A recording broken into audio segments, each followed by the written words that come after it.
Every one of us is searching after happiness. कह रहे हैं कि इस संसार में सब लोग सुख सुख के जो है खोज में समय बिता रहे हैं। जो कुछ भी लोग इस संसार में कार्य कर रहे हैं उसका पर्पस क्या है, उद्देश्य क्या है, उससे वो खुश होना चाहते हैं, प्रसन्न होना चाहते हैं। लेकिन करें but we don't know how, we don't know what real happiness is. कह रहे हैं कि पर सब लोग ये सुख चाहते हैं, सुख ढूंढ रहे हैं, पर उनको सुख मिल नहीं रहा है। क्यों नहीं मिल रहा है? क्योंकि उनको पता नहीं कि रियल सुख, वास्तविक सुख क्या है। we see so much advertised about happiness, but practically speaking we see so few happy people। करें कि इस संसार में तो बहुत सारा विज्ञापन हो रहा है, एडवर्टाइजमेंट हो रहा है सुख प्राप्ति के लिए कि ऐसे करेंगे तो ये सुख मिलेगा, लेकिन कह रहे हैं कि संसार को देखने में ऐसा बहुत कुछ ही लोग ऐसे हैं जो सच में वास्तविक सुखी हैं।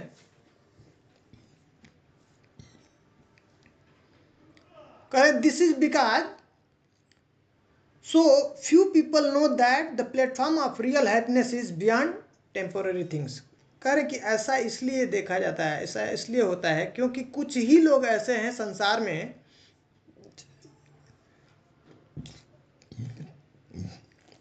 जिनको पता है कि रियल सुख, ये वास्तविक सुख इस भौतिक चीज़ों में नहीं है, भौतिक चीज़ों के परे जो है वास्तविक सुख है। और कह रहे हैं it is this real happiness that is described in Bhagavad Gita by Lord Krishna to Arjun. और कह रहे प्रभुपाद जी कि ये जो वास्तविक सुख है भगवद गीता में भगवान कृष्ण जो है अर्जुन को बताया है। Happiness is generally perceived through our senses. कह रहे हैं कि साधारणतया ये सुख होता है किसके द्वारा हम अनुभव करते हैं? इंद्रियों के द्वारा। ए स्टोन, कह रहे हैं कि उदाहरण के तौर पर a stone for instance has no senses and can not perceive happiness and distress. कह रहे हैं कि एक पत्थर है, उसके पास कोई इंद्रिय नहीं है, तो पत्थर को हम मारेंगे या प्यार करेंगे तो उसको कुछ समझ नहीं आएगा, उसको सुख और दुख कोई उसका वो अनुभव नहीं कर सकता है ना।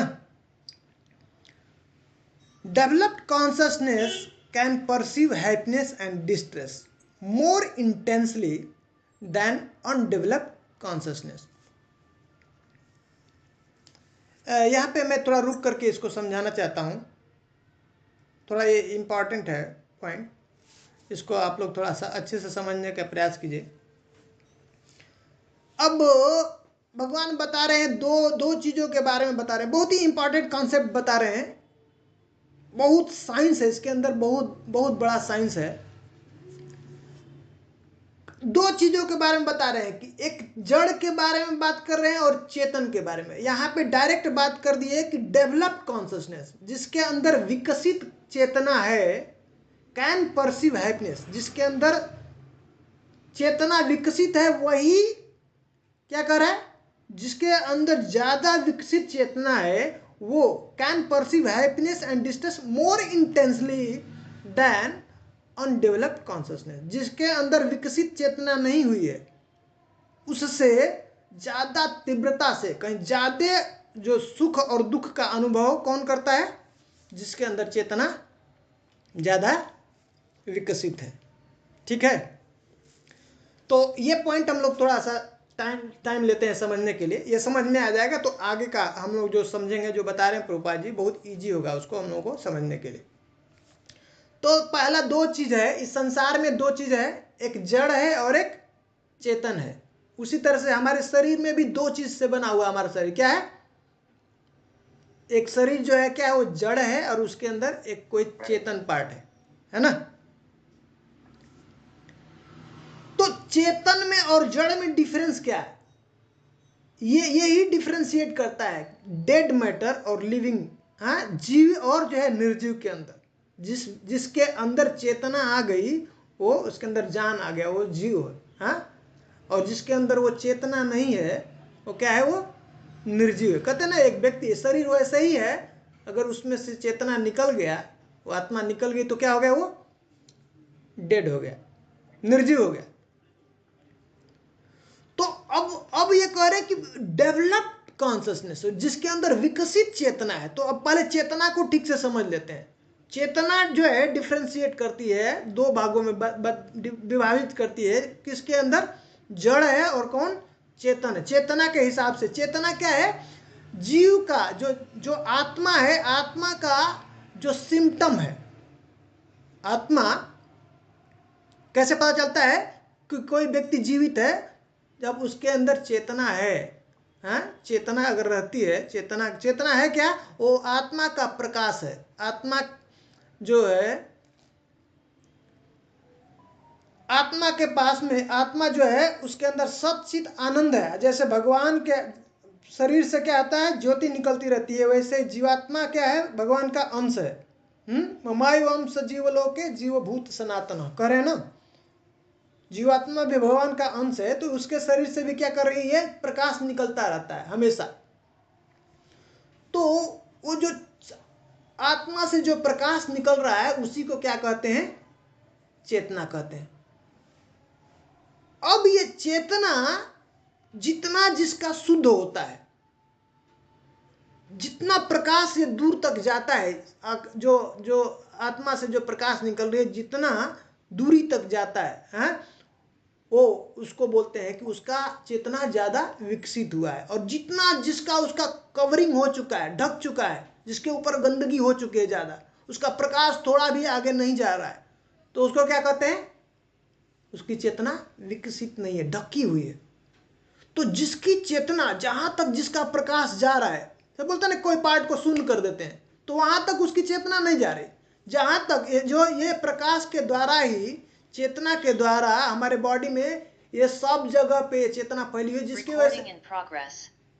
वजह से जैसे पेन होता है, जैसे ही हमारे बॉडी में वो कुछ चुभा, हाँ, तो हमको दर्द महसूस होता है। किसकी वजह से? वो चेतना की वजह से। चेतना पूरा हमारे बॉडी में फैली हुई है। और जो पार्ट के पास में वो चेतना नहीं पहुंच पाती है, वहां पे कुछ भी आप काटिए, उसको मारिए, उसको कोई अनुभव नहीं होता है। समझ में आ रहा है बात? तो ये बहुत महत्वपूर्ण है। अभी प्रभुपाद जी समझाएंगे। पत्थर का एग्जाम्पल लिया, उसके अंदर कोई चेतना नहीं, उसको मारिए, पीटिए, कुछ भी कीजिए, उसको दर्द नहीं होता है। लेकिन कोई जो जीव है, उसको अगर हम चोट पहुंचाते हैं तो उसको दर्द हो, क्योंकि उसके अंदर चेतना है। लेकिन ये समझ में आया? और जो भी शरीर इस भौतिक जगत में, जितना भी शरीर जो बनाया हुआ भगवान ने, वो सब चेतना के अनुसार विभाजित किया है। 84 लाख योनियां हैं, ये अलग अलग प्रकार के शरीर कैसे विभाजित हुआ, कैसे बना हुआ? वो इस चेतना के अनुसार, किसके अंदर कैसी चेतना है, उसके हिसाब से उसको प्रकृति वैसा शरीर देती है, उसको सुख भोगने के लिए या दुख भोगने के लिए। ठीक है? तो जो नीचे की जो योनियां हैं, उसमें चेतना बहुत उसका ढका हुआ होता है। तो जब चेतना जितना ढका होगा, उसको सुख और दुख का अनुभव बहुत कम होता है। इसलिए पेड़ को अभी बताएंगे, प्रभुपाद जी उदाहरण दे रहे हैं पेड़ का। पेड़ ऐसे बहुत समय तक ऐसे पड़ा रहता है, खड़ा रहता है, हजारों साल तक ऐसे धूप बारिश पड़ रही है, लेकिन उसको दर्द अनुभव नहीं होता है। उसी तरह से बच्चा जब माँ के गर्भ में है, तो उसकी चेतना बहुत ढकी हुई होती है, विकसित नहीं होती है, क्योंकि पेट में बहुत दर्द होता है। उसको पैक करके एक जगह पे रख दिया कितने महीने तक। अगर वो चेतना उसके अंदर विकसित हो तो मर जाएगा, वो जिंदा नहीं रह सकता है। तो वो चेतना बहुत ढका हुआ है।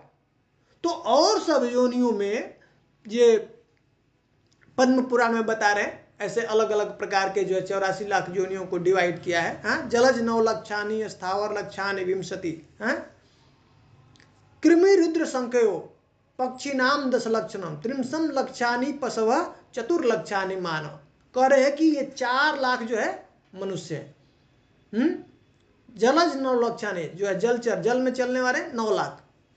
कृमि रुद्र संख्यो, कृमि जो है कितने हैं? 11 लाख। और जो पेड़ पौधे हैं कितने हैं? विंशत जो 20 लाख। पक्षी कितने हैं? 10 लाख। और जो जानवर हैं जो हैं उनको कह रहे कितने हैं? 30 लाख। और बहुत थोड़ा जो है मनुष्य योनि, वो कितने हैं? 4 लाख। तो 4 लाख कैसे डिवाइड किया? मनुष्य तो हम लोग देखते हैं एक ही जैसे लगते हैं ना, तो करे वो चेतना के हिसाब से। अब वहां पे भी चेतना के हिसाब से उसका विभाजन हुआ है। जैसे हम लोग देखते हैं ना, शूद्र है, वैश्य है, क्षत्रिय है, ब्राह्मण है, ऐसा। तो उनका अलग अलग चेतना के हिसाब से इसको विभाजन किया हुआ है। किसकी क्या चेतना है उसके हिसाब से उसको ऐसा शरीर प्राप्त हुआ है, उसको सुख और दुख नहीं। तो जिसकी जितना चेतना डेवलप्ड है, जितना विकसित है, जैसे ब्राह्मण के अंदर चेतना बहुत ज्यादा विकसित होती है, तो इसलिए वो सेंस कर सकता है, बहुत ज्यादा है। इसलिए करें, जब सतोगुण में व्यक्ति जाता है, ब्राह्मण एक्चुअल सुखी हो, सुख का जो अनुभव करता है इस संसार में। उसी तरह से वो उसको भी जो उसको दिखता है, दुख भी उसको दिख जाता है बहुत जल्दी। संसार में इतना सारा दुख है, वो ऑब्जर्व कर पाता है, देख पाता है, और सब नहीं देख पाते, बहुत कम देख पाते हैं। जो रजोगुण में है, तमोगुण में है, ऐसे ढके हुए हैं, जिसकी चेतना बहुत ढकी हुई है। लेकिन जो चेतना, जब उसका पूरा जो आत्मा से जो प्रकाश निकल रहा है, वो कवरिंग है, वो पूरी तरह से जब क्लीन हो जाती है, पूरा सुंदर साफ हो गया, तो पूरा प्रकाश जब आने लगता है, वो क्लीन प्रकाश, उसको कहते हैं प्योर कॉन्शसनेस। वो क्लीन चेतना, उस चेतना को कहा जाता है कृष्ण कॉन्शस चेतना। समझ में आ रहा है? और वो जो स्थिति होती है भगवान के शुद्ध भक्त की होती है। तो यहाँ पे अभी वो बता रहे हैं, प्रभुपाद जी बता रहे हैं कि इस भौतिक जगत में लोग क्या करते हैं, ये सुख ढूंढ रहे हैं, पर वो सही सुख नहीं है, रियल सुख नहीं है। उस सुख को, तो रियल सुख क्या है उसके बारे में भगवान भगवत गीता में अर्जुन को बता रहे। अब ये जो है प्रभुपाद जी अभी जो है उसको स्थापित किया, ये जो है बेस उसका स्थापित किया, बता रहे। इसलिए ये कॉन्सेप्ट समझ में आया सब लोगों को, ये कैसे कैसे अब जो है आगे हम इसको पढ़ करके इसको क्लोज कर देंगे। तो करें, trees have consciousness but it does not, it is not develop. पेड़ों के पास में है चेतना, लेकिन इनके पास में विकसित चेतना नहीं है। Your meeting will and in 10। Trees may stand for a long time in all kinds of weather, but they have no way of perceiving measures। कह रहे कि बहुत समय तक जैसे ये पेड़ हैं खड़े रह सकते हैं अलग अलग जितना भी मौसम है, लेकिन वो जो है दर्द महसूस नहीं करते। लेकिन वही बात, if a man being were asked to stand like a tree for only 3 days और इवन लेस, कह रहे कि अगर यदि किसी व्यक्ति को वही खड़ा करने के लिए बोल दिया जाए कि 3 दिन या उससे कम भी, तो he would not be able to tolerate it, उसको वो बर्दाश्त नहीं कर सकता है। The conclusion is that every living being feels happiness or distress according to the degree of development of his consciousness। समझ में आ गया? तो अभी कंक्लूड कर दिए, प्रभुपाद जी बता दिए कि ये इंपॉर्टेंट है, ये समझ लेना कि किस कब कैसे जो व्यक्ति इस जो हैप्पीनेस और डिस्ट्रेस, जो दुख और सुख का अनुभव करता है, उसका मेन कारण क्या है? According to the degree of development of his consciousness. कोई व्यक्ति का कितना उसका चेतना विकसित है, जितना विकसित है उसके हिसाब से वो दुख और सुख का अनुभव करता है। ये पैराग्राफ मैं पढ़ करके फिर बंद कर दूंगा, किसी को कुछ पूछना है तो पूछ सकते हैं। The happiness that we are experiencing in the material world is not real happiness.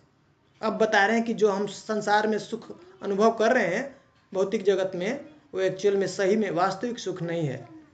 If one ask a tree are you feeling happy, अगर कोई पेड़ से पूछता है कि क्या तुम सुखी हो, the tree if it could might say yes I am happy standing here all year, तो पेड़ कह सकता है हाँ मैं सुखी हूँ, मैं खुश हूँ, इतना दिन से मैं खड़ा हूँ। लेकिन कह रहे हैं I am enjoying the wind, वो बोल सकता है कि मैं बढ़िया सुंदर हवा जो है उसका मैं आनंद ले रहा हूँ, ये जो स्नोफॉल है।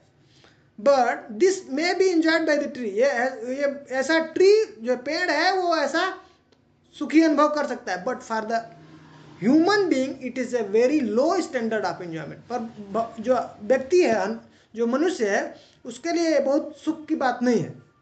There are different kinds and grades of living entity and their conceptions and perception of happiness are also of all different types and grades। कह रहे हैं कि बहुत सारे ऐसे अलग अलग प्रकार के जीव हैं, जैसे बताया ना 84 लाख जो नहीं अलग अलग जो है उनका ग्रेड किया, और उसके हिसाब से अलग अलग उनकी खुशी के जो है कल्पना है, परिकल्पना है। ऑल्दो वन एनिमल में see that another animal is being slaughter, जैसे कह रहे हैं कि कोई एक जानवर है, वो देख रहा है कि दूसरा जानवर का क्या हो रहा है, हत्या हो रहा है, उसका कत्ल हो रहा है, उसको काटा जा रहा है। He will go right on chewing grass, लेकिन दूसरा जो जानवर है वो घास खा रहा है। For he has no knowledge to understand that he may be next, कह रहे हैं प्रभुपाद जी की उसको नहीं पता है कि वो ये नहीं सोच रहा है कि हो सकता है उसका अगला जो है नंबर उसका ही होगा, उसको भी मारा जा सकता है। He is thinking that he is happy but at the next moment he may be slaughtered, कह रहे हैं कि वो अभी सोच रहा है कि वो बहुत खुश है, पर उसका अगले क्षण हो सकता है उसको मार दिया जाएगा। ठीक है, तो आज हम लोग यहीं पे इसको बंद कर देते हैं। किसी का कुछ प्रश्न होगा तो पूछ सकते हैं, अगला बार हम लोग यहाँ से आगे स्टार्ट करेंगे। वो एक कॉन्सेप्ट था इसलिए मैं थोड़ा समझाया, टाइम लिया, अगली बार से आगे उसको आगे पढ़ सकते हैं। ठीक है, बहुत बहुत बहुत ही पावरफुल बुक है प्रभुपाद जी की, इतना जबरदस्त, बहुत बढ़िया तरीके से समझाते हैं। आगे इसके पीछे अगर आप लोग पढ़ेंगे, पढ़ते जाएंगे तो आप लोगों को पता चलेगा, ये कॉन्सेप्ट पता चला आप लोगों को एक चेतना के बारे में, कैसे कैसे शरीर प्राप्त हो रहा है अलग अलग योनियों को किस हिसाब से, और कैसे कोई व्यक्ति सुख और दुख का अनुभव करता है, उसके पीछे साइंस क्या है पता चला। जी हाँ जी। तो ये कितना कितना पावरफुल साइंस है, छोटा सा बुक है, एकदम छोटी बुक है, 5 चैप्टर है इसमें। हम लोग इसको ऐसे ऐसे 10 दिन में हम लोग ख़त्म कर सकते हैं, रोज़ पढ़ेंगे तो ऐसे। तो थोड़ा थोड़ा जहाँ थोड़ा कॉन्सेप्ट है उसको मैं थोड़ा टाइम लेके बता सकता हूँ, बाकी आप लोग ऐसे उसको पढ़ सकते हैं। किसी का कुछ अगर डाउट नहीं है तो हम लोग फिर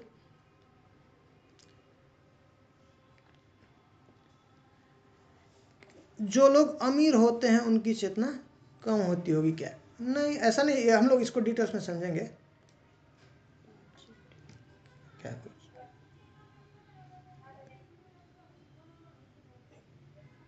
ये अमीर गरीब की बात नहीं है, गुणों की बात है, हम लोग इसको डिटेल्स में समझेंगे। ये जो अभी बात कर रहे हैं हम लोग अभी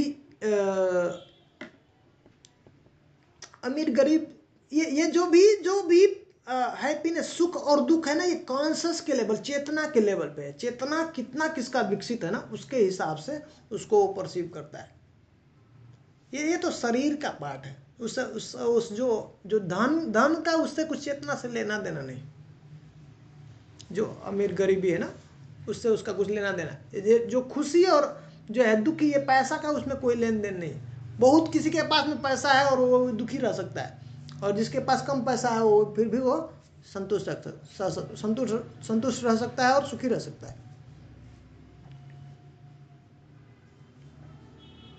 ठीक है,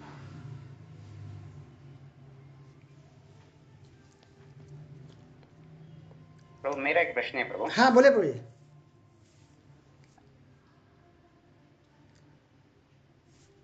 प्रभु चेतना कॉन्शियसनेस प्रभु, ये इसका डेवलपमेंट है ना प्रभु, डेवलपमेंट के लिए हम भक्ति करते हैं, मेडिटेशन है प्रभु, लेकिन उसका एंड क्या तो भी है क्या प्रभु? फिर से बोलिए प्रभु जी, अभी आपका आवाज ठीक से नहीं आया प्रभु। अभी अभी हाँ हाँ प्रभु, प्रभु अभी सुने दे रहे प्रभु। परफेक्ट है, परफेक्ट। हाँ प्रभु। प्रभु अभी अभी हमें कृष्णा कॉन्शियस में आए हैं ना प्रभु।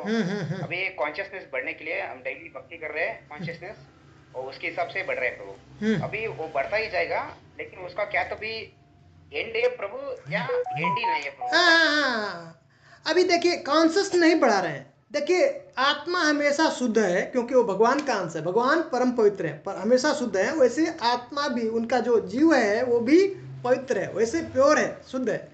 पर जब ये भौतिक जगत में आता है तो एक गुणों का संग करता है। एक कवरिंग क्या है, जिसकी चेतना ढकी हुई है, विकसित नहीं है। इसका मतलब क्या, ये गुण उसको ढक दिए हैं। अलग अलग गुण है ना, तमो गुण, रजोगुण, सत्वगुण, वो ढक दिए हैं।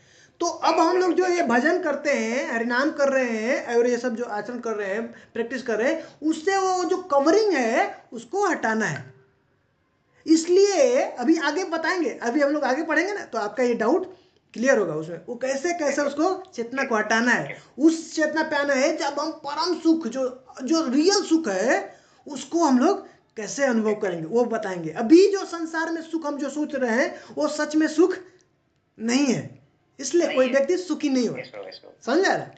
तो वो जो कवरिंग है जो ढक दिया हमारी चेतना को, उसी को ये कृष्ण कॉन्शियस, वो एक्चुअल जो कॉन्शियसनेस होगा जब पूरा क्लीन हो जाएगा तो उसको कृष्ण कॉन्शियस कहते हैं, कृष्ण चेतना, समझा। उसमें आके बिल्कुल बिल्कुल जो है ना परम आनंद की प्राप्ति, वो सुखी हो जाएगा, जो रियल सुख है। ठीक है। और इंटरेस्टिंगली बहुत अच्छे से प्रभुपाद जी आगे बताएंगे। अभी टाइम बहुत कम है ना, इसलिए अभी हम थोड़ा थोड़ा ही समय लेके चलते हैं आगे, फिर ऐसे छोटा छोटा ऐसे कवर करेंगे उसको। ठीक है भाई, ठीक है, शुक्रिया बाबू। हरे कृष्ण। हरे कृष्ण। बोलेंगे हरे कृष्णा हरे कृष्णा कृष्णा कृष्णा हरे हरे, हरे राम राम राम हरे हरे। शिला प्रभुपाद की जय, शिला गुरुदेव की जय, समस्त भक्तवृंद की जय। बहुत बहुत धन्यवाद आप लोगों का।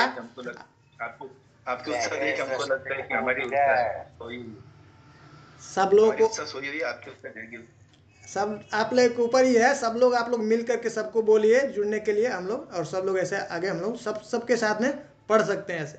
मैंने नारा लिख दिया, सबका साथ सबका विकास। हाँ, बहुत सुंदर। ठीक है, थैंक यू जी। हरे कृष्णा। फिर कल मिलेंगे हम लोग ऐसे 9 o'clock। हाँ ठीक है, हरे हरे कृष्ण।